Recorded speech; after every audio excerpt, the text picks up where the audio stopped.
Channel હું છું જૈવિક મહેતા. સ્વાગત છે તમારું જેમ ગુજરાતીમાં. તો દોસ્તો, ગુજરાતી મૂવીમાં એક એવી મૂવી આવવાની છે કે જે હોરર કોમેડી મૂવી છે અને એપ્રિલ મહિનામાં રિલીઝ થવાની છે. હિતુ કનોડિયા સાહેબની અને સ્મિત પંડ્યા છે આપણા કિશોર કાકા, અને એમાં હેમિન ત્રિવેદી પણ છે જેમને તમે શુભ યાત્રામાં જોયા હશે.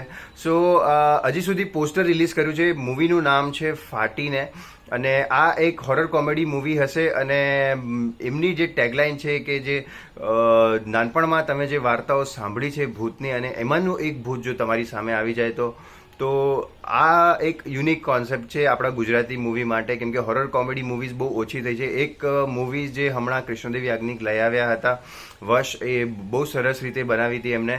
આ પણ એક સારી એવી હોરર કોમેડી મૂવી હશે. એ તો બહુ સિરિયસ મૂવી હતી એકચ્યુઅલી, બટ આ એક હોરર કોમેડી મૂવી લાવી રહ્યા છે. તો પોસ્ટર અને જે ટેગલાઇન સાંભળીને તો ખૂબ એક્સાઇટેડ છીએ કે કેવું મૂવીનું ટીઝર અને પ્લોટ કેવો હશે. સો વેઇટ કરીએ ટ્રેલર અને ટીઝર માટે. અને તમને લોકોની શું એક્સપેક્ટેશન છે અને તમને શીર્ષક કેવું લાગ્યું એ જરૂરથી જણાવજો. અને વિડીયો સારો લાગ્યો હોય તો લાઈક જરૂર કરજો. ચેનલને સબસ્ક્રાઈબ કરવાનું પણ ભૂલતા નહીં.